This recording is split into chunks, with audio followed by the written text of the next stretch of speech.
La tragedia llamó de nuevo a las puertas del Sáhara. Lo que en los arranques del Neolítico hace 10.000 años fue un paraíso, se vio condenado una vez más por el caprichoso destino. Y el inmenso vergel empezó a acusar unos insólitos y preocupantes síntomas.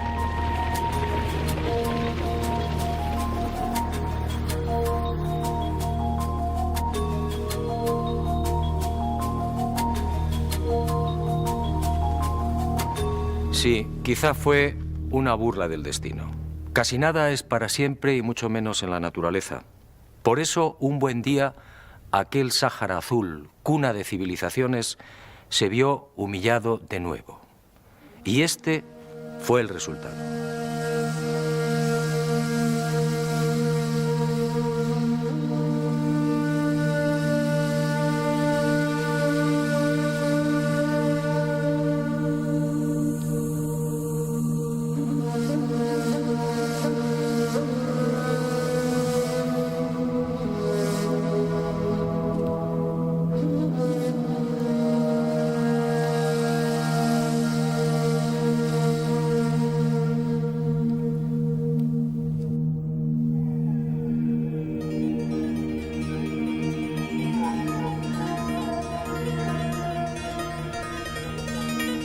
En realidad, el proceso de desertización del Sáhara fue tan lento y progresivo como la aparición del bello y exuberante jardín. Los científicos no terminan de ponerse de acuerdo, pero todo apunta hacia una fecha fatídica, más o menos hacia el 8000 antes de nuestros días. En ese tiempo algo cambió. Los monzones perdieron fuerza y lentamente se retiraron del paraíso. Las lluvias se hicieron más esporádicas y los ríos, antaño generosos, fueron secándose ante la desesperación de un mundo habituado al verdor y la abundancia. El laberinto de lagos, entre ellos el gigantesco Chad, quedó reducido poco a poco a un puñado de cenagosas y malolientes charcas. Y los barcos varados avisaron. El primero en ser derrotado fue el territorio líbico.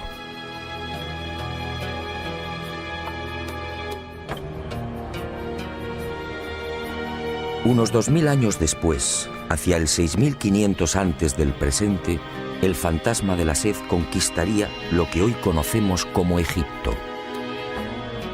Y el desierto entró en una avanzada fase de aridificación. Solo las regiones del norte siguieron recibiendo la bendición de las lluvias. En esa época, como consecuencia de la ya fortísima e imparable desertización, se registra un hecho de especial trascendencia en la historia que ahora iniciamos. Un hecho que no debe ser olvidado.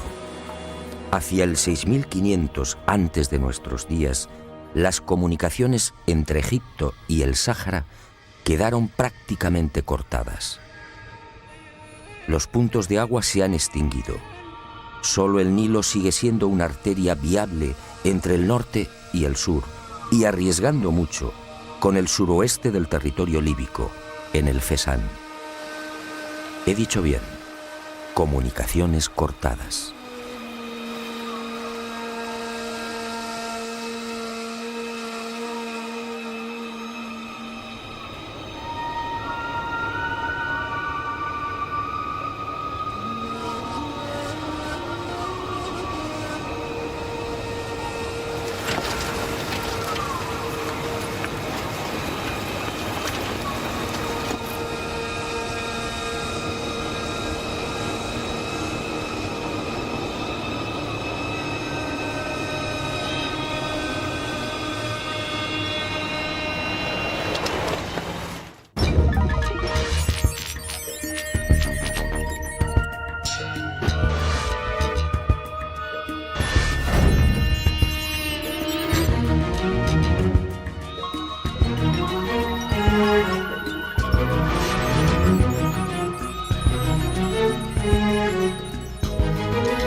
la maldición siguió propagándose. Hacia el 5000 antes del presente, el caudaloso Igargar se rinde, y con él los grandes lagos. El proceso es inexorable. La cuenca lacustre se evapora transformándose en blancas y espesas salinas. Hoy, entre las dunas, el caótico relieve del llamado Bosque de los Petrificados es un dramático recuerdo de los cerros que fueron labrados durante siglos por las inmensas masas de agua. El viento abrasador y las tormentas de arena acuchillan los últimos reductos donde resisten bosques y cañaverales. El manto vegetal es arrastrado y la sabana muere. El Sáhara queda desnudo, cubierto ahora por mesetas graníticas, wadis polvorientos y un ejército de dunas movibles que devora cuanto encuentra a su paso. Muerte, sed y desolación. Ese será el resultado. Y se produce lo inevitable. Aquellos pueblos, autores de los grabados y pinturas rupestres, los descendientes de los hombres que conocieron a los cabezas redondas, abandonan finalmente el Sáhara. Huyen. Del viejo jardín queda muy poco. Solo el flanco occidental del Sáhara y algunas franjas interiores resisten. Pero la suerte está echada. Entre el 4800 y el 4500 antes del presente, la desertización es general. Las ciudades han sido abandonadas, los pozos cegados, ya nadie pinta en los abrigos rocosos. Los cabezas redondas solo son un recuerdo. Un total de 5000 kilómetros desde el Atlántico al Mar Rojo y casi 3000 desde el Atlas al Sudán es engullido por el amarillo, el rojo y el negro.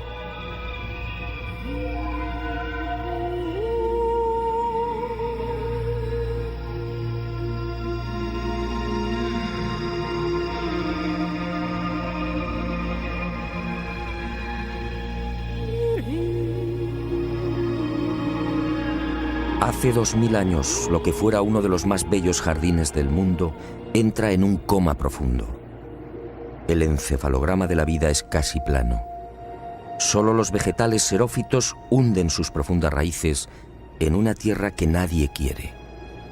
El Sáhara mira al cielo, pero las lluvias se han ido con los dioses. Hoy las precipitaciones apenas reúnen 100 milímetros al año.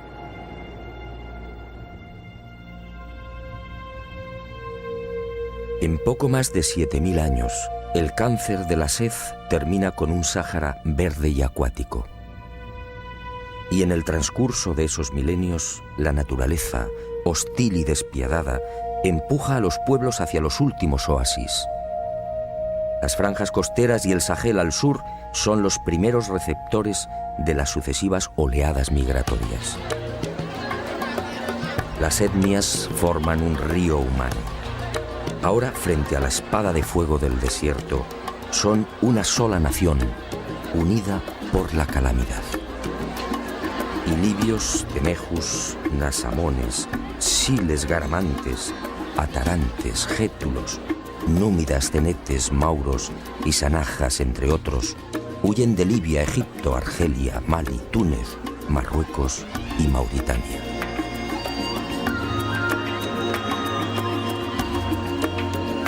Y el mundo asiste a uno de los primeros, más intensos y dramáticos movimientos de masas de la historia. Una migración desesperada que lentamente provocaría el nacimiento de unas culturas insospechadas.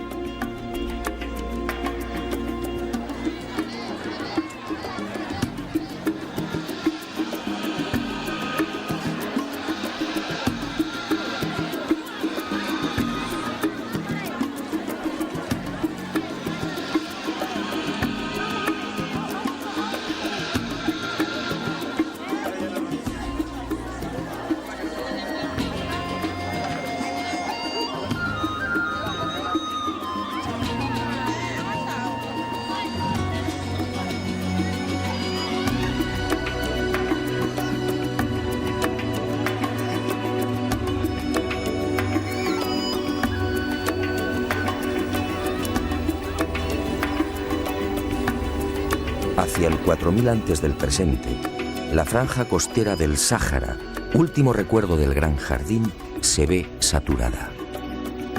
Miles de seres humanos continúan desembocando en ella. Y los más audaces toman la decisión de aventurarse en la mar a la búsqueda de un futuro más seguro y prometedor. Es así como los desahuciados pobladores del Sáhara inician la conquista de lo que mucho después llamaríamos Europa.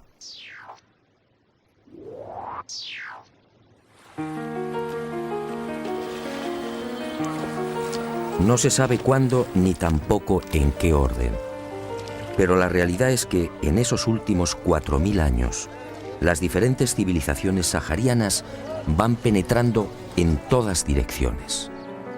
Unas eligen la península ibérica, otras arriban a las islas del Mediterráneo, y de allí con toda probabilidad saltan a Italia y Grecia, perdiéndose hacia el este.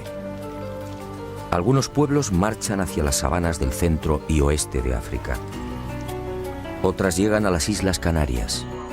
Finalmente, el hambre y la sed los instala también a orillas del Nilo. El hombre moderno tiene la tendencia a asociar esas corrientes migratorias en la lejana antigüedad con la imagen de unos hombres primitivos, huérfanos de ideas y de cualquier manifestación cultural. Grave error. No fue este el caso de los pueblos saharianos que invadieron la cuenca mediterránea, Canarias y el actual Egipto. Lo hemos visto con anterioridad. Las pinturas y grabados del desierto son elocuentes. Conocían la domesticación, vestían ropajes inusuales para la época, practicaban un aseo refinado, enterraban a sus muertos, sabían de la divinidad, eran expertos navegantes, comerciaban y se relacionaban con las restantes etnias y, en fin, disfrutaban de una singular escritura común, el bereber.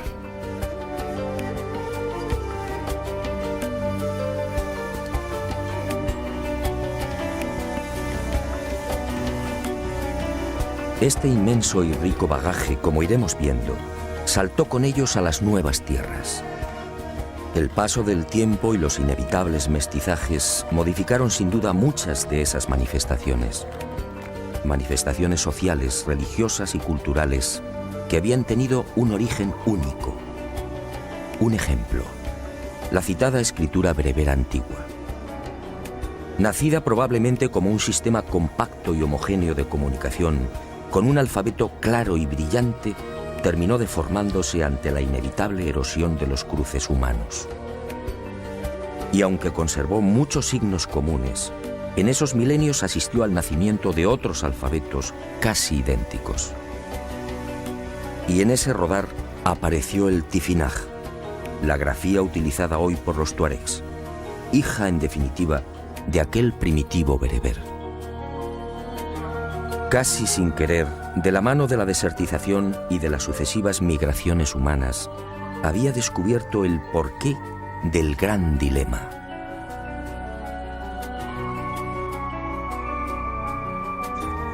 ¿A qué obedeció la desaparición del genuino significado del bereber antiguo? Ahora empezaba a comprender. Ahora entendía por qué mis amigos los tuareg no sabían leer los símbolos grabados en la piedra esférica de los billares.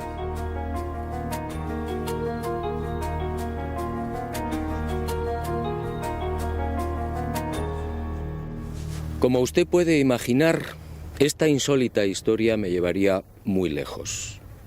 Caí en la tentación y me propuse seguir la pista de aquellas civilizaciones que huyeron del Sáhara.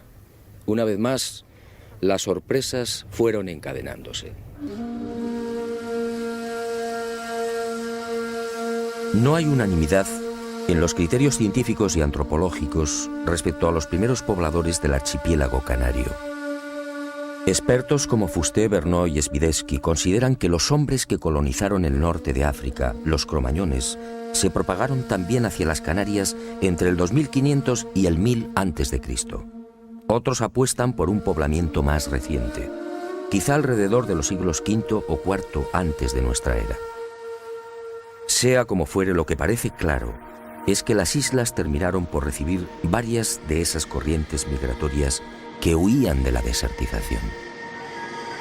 Quizá desde el norte, en la región del actual Túnez, o quizá desde la vecina Mauritania, separada de las Canarias por un centenar de kilómetros. Esos pueblos saharianos fueron conocidos como guanches.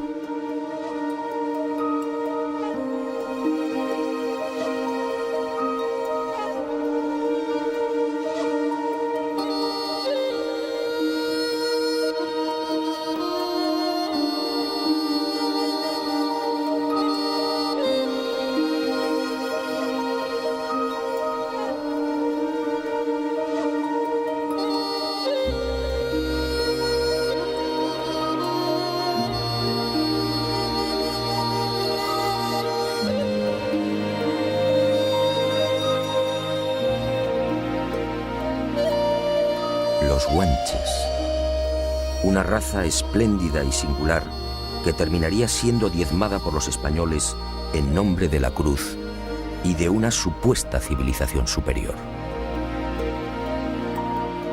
Pero la ambición y crueldad de los castellanos no lograrían borrarla del todo.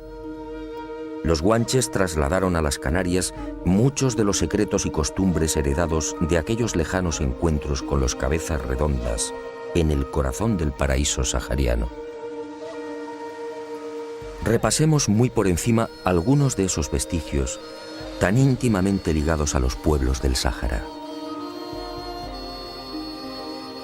Primera gran sorpresa: la escritura líbico-bereber, con toda probabilidad una de las señales clave. Aparece en todas las islas, aparece en barrancos, cuevas y abrigos, bien siguiendo la técnica de la incisión o del picado. Las primeras noticias sobre estos alfabetos bereberes se remontan a 1873, cuando Padrón advierte de los grabados encontrados en hierro. Desde entonces, decenas de expertos han venido trabajando en el estudio e inventario de una treintena de estaciones o asentamientos que suman más de 50 paneles con cientos de signos. Para Renata Springer, una de las expertas más activa y rigurosa en el análisis de estos alfabetos canarios, el examen de los mismos sugiere un estrato cultural común y una íntima vinculación con la cultura bereber.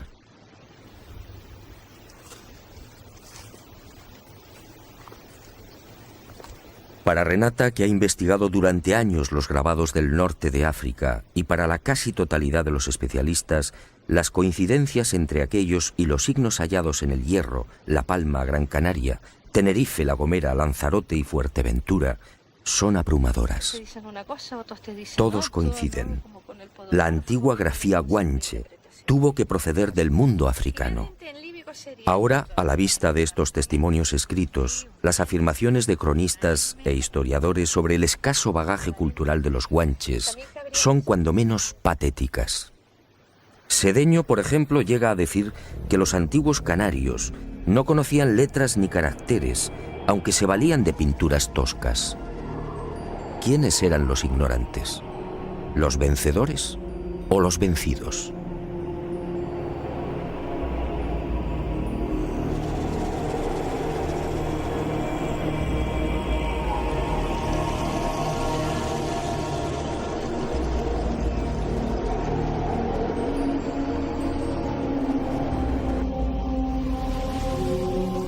Los guanches, sí, eran portadores no solo de una escritura rica y original, sino también de una cultura ancestral que hoy causa asombro.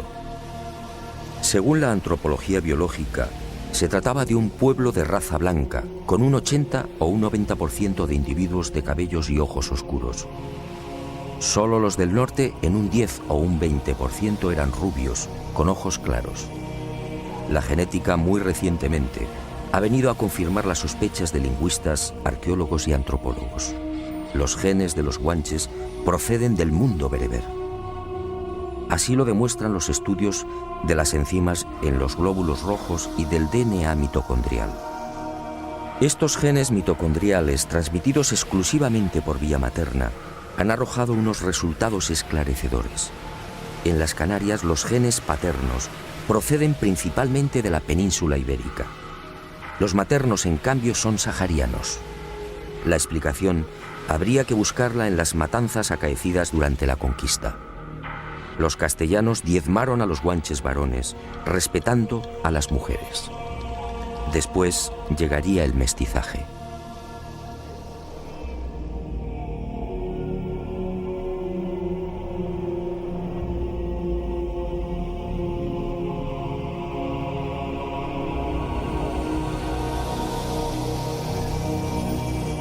Guanches en general robustos, bien adaptados al terreno, de tallas notables con una media de 1,70 metros para los hombres y 1,56 para las mujeres. Guanches con una capacidad craneal media de 1.557 centímetros cúbicos. Una cifra que presupone un importante desarrollo mental. En otras palabras, lo contrario a lo escrito y divulgado por los conquistadores españoles. Los guanches no eran salvajes. Los guanches adoraban a un Dios único, invisible y sustentador de todo lo creado. Lo llamaban Aborak, es decir, el grande, el sublime. Era el Dios de sus ancestros con el que podían establecer un diálogo directo, algo que sorprendió y no gustó a los evangelizadores castellanos.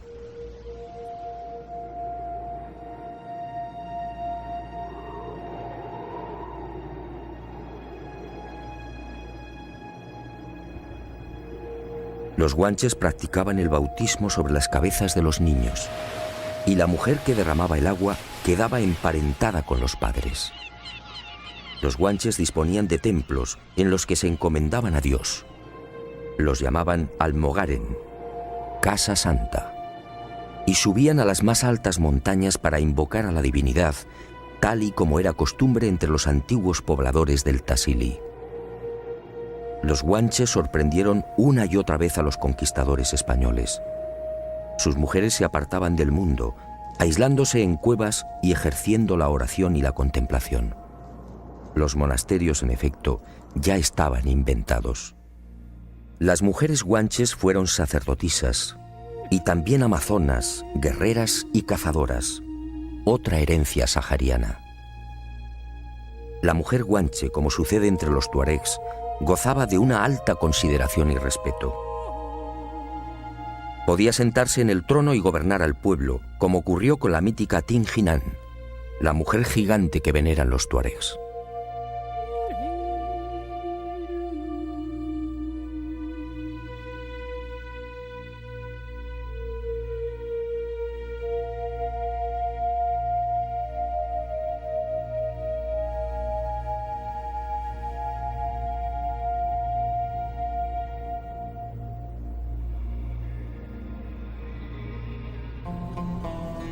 Los guanches juraban ante el Ser Supremo, poniéndolo como testigo de sus acciones. Y heredaron del Sáhara sus creencias en genios y espíritus maléficos, los célebres diablos o jinns de los nómadas. Los guanches trajeron consigo el arte de la adivinación, una costumbre arraigada en el Sáhara desde tiempo inmemorial. Estos magos y santones, a los que llamaban guañameñe, ejercían una gran influencia sobre la población. Ellos fueron los que profetizaron mucho antes del arribo de los conquistadores la llegada a las islas de unas gentes blancas a bordo de unos grandes pájaros.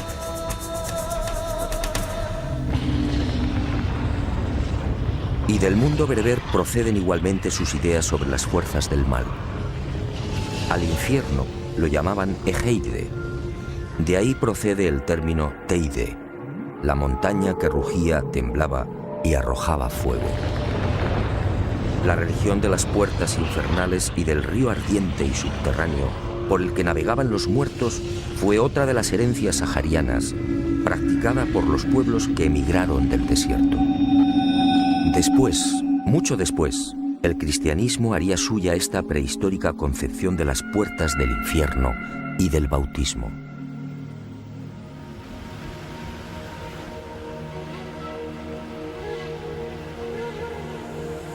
Y como los tuareg y bereberes, los guanches sintieron un especial terror por determinadas montañas, lo que hoy en el Sáhara se conoce como montañas del diablo. Allí habitaban los dioses y los jinns. Allí desaparecen hombres y ganado. Y los que logran regresar enloquecen para siempre. Son las cumbres sagradas como las del Tassili, donde un día descendieron los cabezas redondas.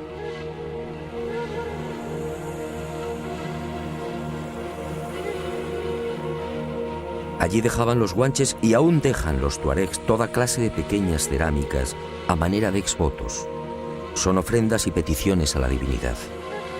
Allí quemaban los guanches hierbas olorosas exactamente igual que los bereberes de hoy. Y eran los guanches gentes alegres y festivas, amantes de toda suerte de juegos y desafíos. Uno de ellos consistía en el levantamiento de piedras. Enormes rocas que alzaban a pulso, desplazándolas por hombros, cuello y espaldas.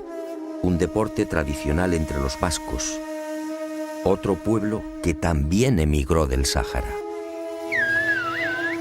¿Y de dónde aprendieron los guanches a comunicarse con el lenguaje de los silbidos? ¿Cómo explicar que esa misma técnica sea utilizada aún entre los nómadas y pastores del Sáhara?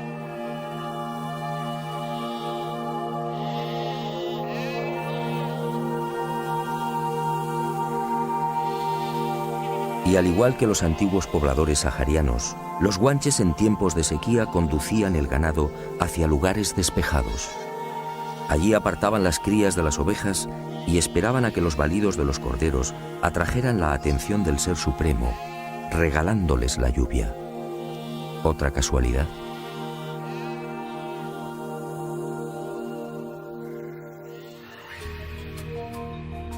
Grabados de pies humanos en Canarias y Argelia. Otra señal del origen común de bereberes y guanches.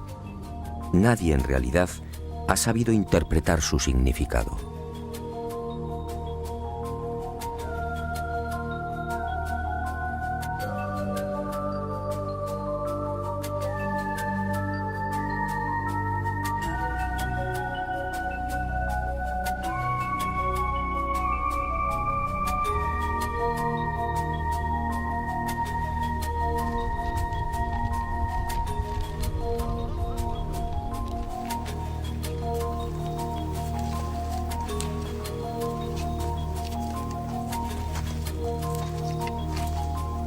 Y los guanches, como los descendientes de aquel jardín sahariano, tuvieron desde el principio una clarísima idea de la supervivencia después de la muerte.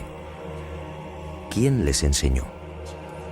Y lo más intrigante, ¿dónde y cuándo aprendieron a momificar? Aunque las técnicas guanches no son idénticas a las egipcias, no pude evitar un lógico pensamiento. Si guanches y egipcios emigraron del Sáhara, lo más probable es que el arte de la momificación partiera de una enseñanza común.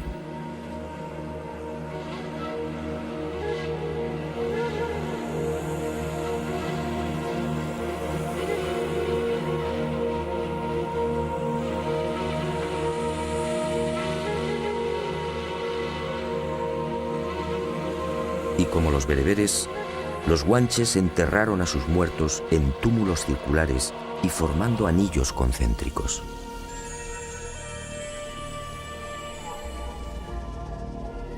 Los guanches disponían también de una profesión que, a mi entender, nos empuja a reflexionar sobre otros pueblos igualmente salidos del Sáhara: los embalsamadores.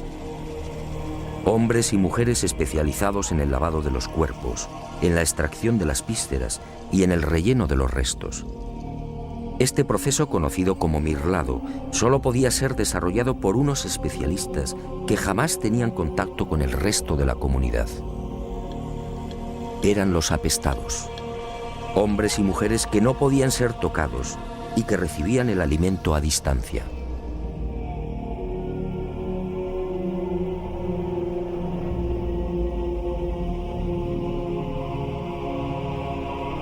Y un apunte más que fortalece el indudable origen sahariano de los guanches. Es Spinoza en el siglo XVI quien nos alerta sobre una de las costumbres de los antiguos canarios. Dice el cronista: el rey, el mencey, no casaba con gente baja, y a falta de no haber con quién casar, por no ensuciar su linaje, Se casaban hermanos con hermanas. Los guanches en efecto practicaban la endogamia de linaje, exactamente igual que los faraones egipcios. Así preservaban a las élites y, en definitiva, al sistema de organización social. ¿De dónde partió esta costumbre? No es sospechoso y significativo que ambas culturas, guanche y egipcia, procedieran del Sáhara. Como sospechosa es la habilidad de los guanches para trepanar, otra habilidad compartida con los egipcios. ¿Cómo supieron los guanches que estas perforaciones frontales o parietales aliviaban y mejoraban a los enfermos y heridos? Los guanches, sí, una magnífica cultura que, como escribió Cuscoy, fundador del Museo Arqueológico de Tenerife, llegó en silencio, vivió en silencio y desapareció en silencio.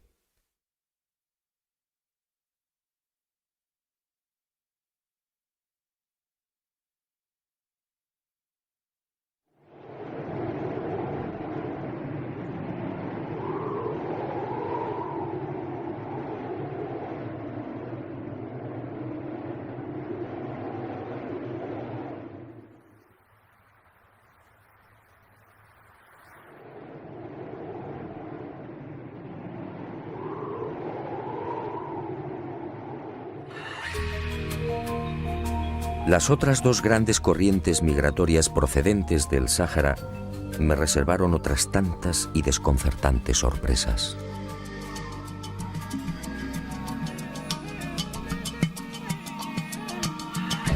Durante meses proseguí las indagaciones. Todo encajó. Las imparables y sucesivas oleadas de etnias que huyeron de la desertización serían las responsables de la aparición en la península ibérica e Italia de otras dos destacadas y míticas culturas, la íbera y la etrusca. Ambas nacidas de un tronco común, el universo bereber, eran casi hermanas. Ambas se hallaban igualmente emparentadas con guanches, vascos y egipcios. Los primeros, los íberos, como escribe Estrabón, pudieron penetrar en la actual España hacia el sexto milenio antes de Cristo. Cruzaron el estrecho de Gibraltar y durante esos miles de años fueron conquistando un territorio semivacío, ocupado por primitivos y toscos cazadores. Y se extendieron por el Levante, Andalucía, Cataluña y buena parte del norte de España. Los etruscos, por su parte, saltaron del Sáhara, aventurándose en la ocupación de Sicilia, Córcega y Cerdeña, y desde allí al centro de Italia.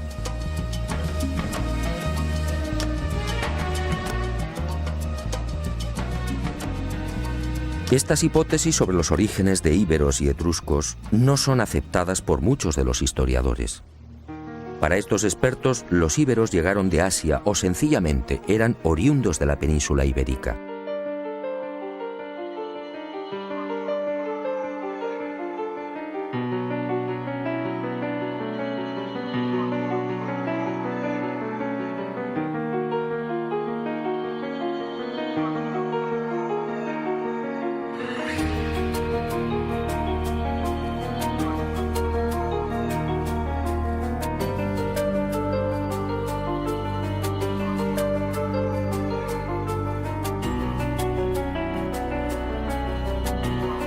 Otros comparten el criterio sahariano. En el caso de los etruscos, la mayor parte de los especialistas se muestra disconforme con el posible origen bereber. Para algunos procedían de la península anatólica, como defendía Heródoto.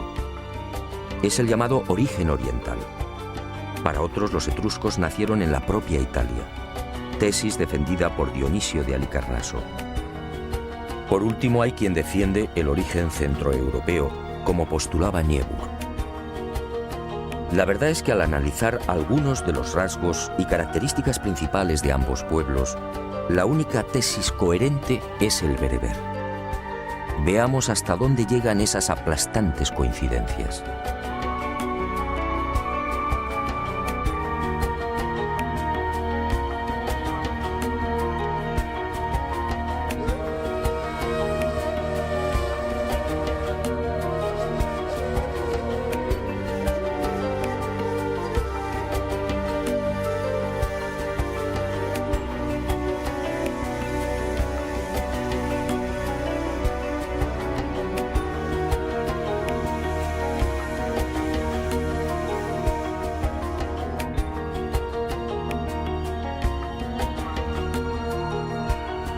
Los primitivos íberos, al huir del Sáhara, trajeron consigo, como sucedió con los guanches, una ya familiar religión centrada en los ríos infernales. Una religión gemela a la bereber, en la que grutas y montañas ocuparon un lugar destacado. Eran las puertas del infierno, con un verdugo que atormentaba a los muertos, Caronte. Eran centros sagrados en los que también depositaban exvotos y ofrendas olorosas. Exvotos en bronce o cerámica, depositados en troncos de árboles, grutas o hendiduras de las rocas, exactamente igual que guanches y bereberes. Exvotos que representan hombres o mujeres con una mano alzada en señal de saludo, como las pinturas y grabados del Tassili y de Libia.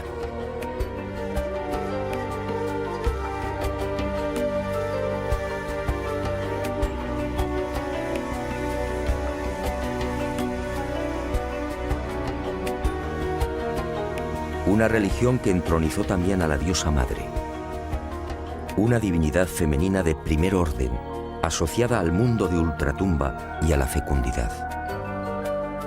Los íberos tenían plena conciencia de la vida después de la muerte. Y al igual que guanches y bereberes, acompañaban los restos de los difuntos con alimentos y objetos personales. Incineraban a sus muertos y depositaban las cenizas en urnas, exactamente igual que los etruscos. Y me pregunto, si ambos pueblos hubieran sido autóctonos, ¿cómo explicar tan singular coincidencia?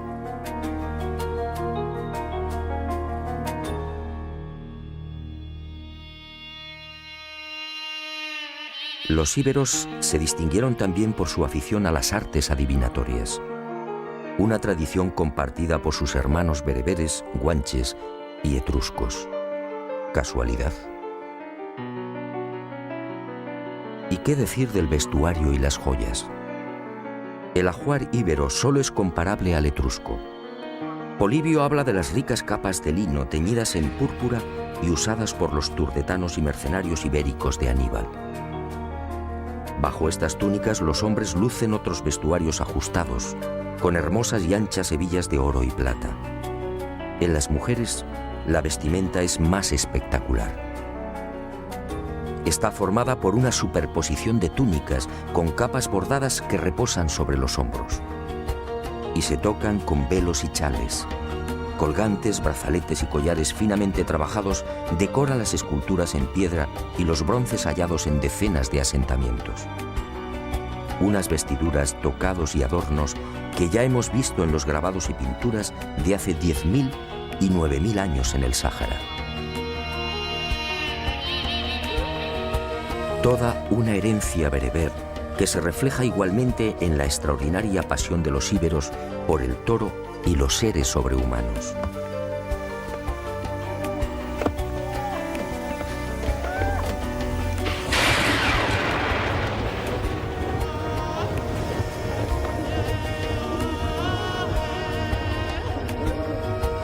Toros y bóvidos que fueron pintados y grabados por sus lejanos ancestros en los abrigos rocosos del Tassili, del Atlas y del Fesán.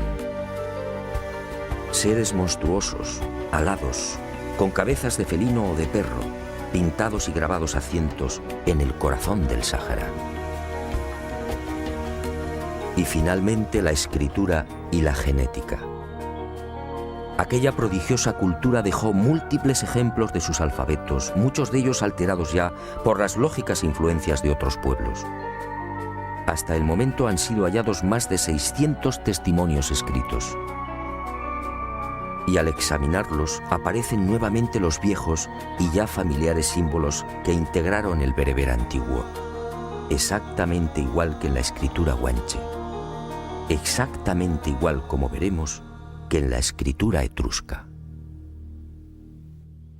Pero por si no habían suficientes pruebas que demuestran el claro origen sahariano de los íberos, la genética entró nuevamente en acción. Y un equipo del doctor Antonio Arnaiz, catedrático de la Universidad Complutense de Madrid, viajó por el norte de África examinando los potenciales genéticos de los bereberes. Al compararlos con los de los españoles, legítimos descendientes del pueblo íbero, los resultados fueron abrumadores. Los genes HLA de unos y otros conservan el mismo sustrato. En otras palabras, íberos o españoles y bereberes poseen un origen común. Pertenecen a la misma raza.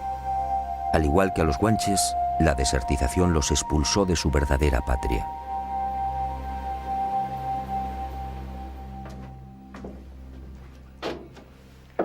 La investigación de aquel éxodo me ha traído hasta el corazón del mundo etrusco. En mi opinión, otro de los pueblos que huyó del Sáhara. Aquí, en esta tumba y en otras similares, he encontrado lo que buscaba: las puertas del infierno.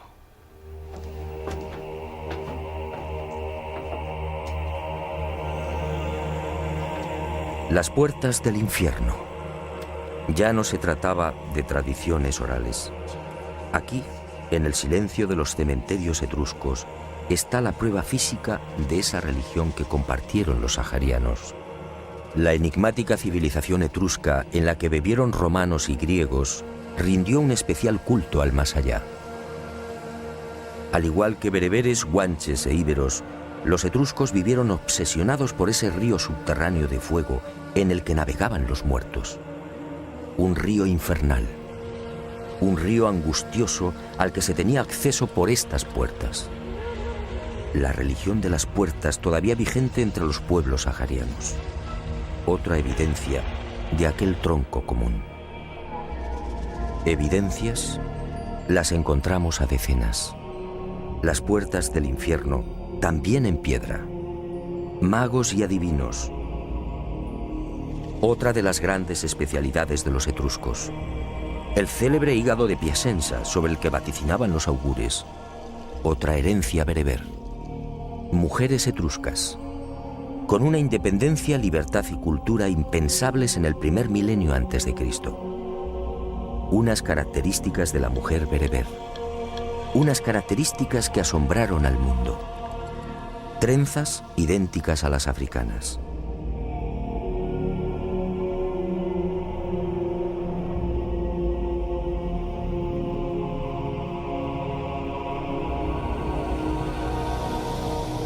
Túmulos circulares como los construidos por sus antepasados en el Sáhara.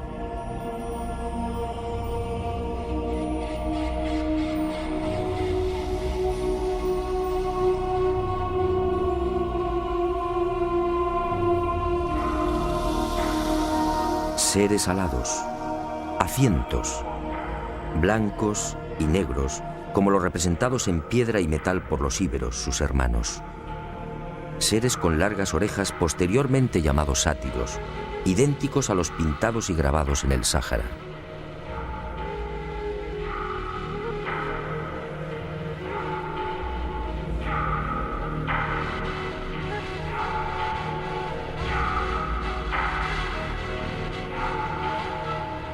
Y de nuevo los familiares símbolos bereberes, todavía reconocibles en la escritura etrusca.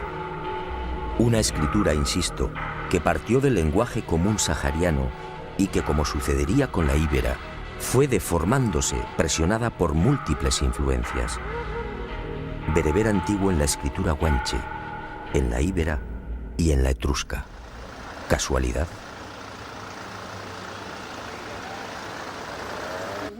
Y al final de nuestras investigaciones en Italia, otra pequeña gran sorpresa. Ocurrió por aparente casualidad.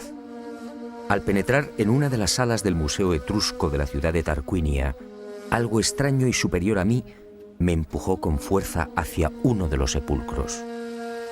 La fría mirada de la estatua, un magistrado del siglo III a.C. y que recibió el nombre de Laris Pulena, cobró vida.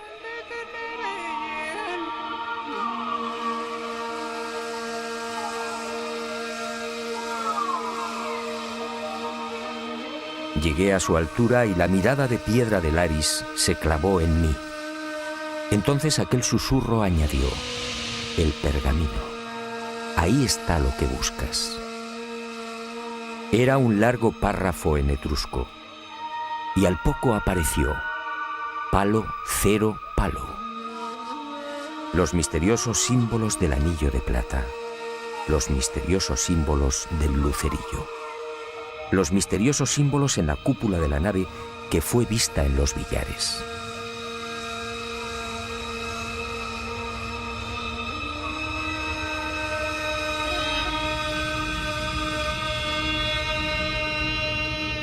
y comprendí.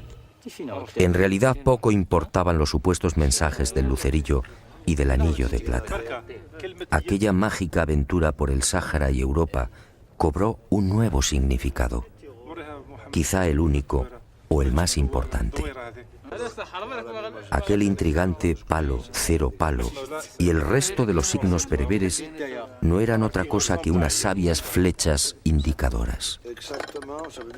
Las pistas que me habían conducido a una realidad tan profunda como ignorada. La realidad de un continente, África, que fue cuna de grandes civilizaciones. África, hoy abandonada y despreciada por un hombre blanco que paradójicamente salió de ella. Y en la afilada mirada de los tuaregs leí el final del mensaje. Escribamos de nuevo la historia.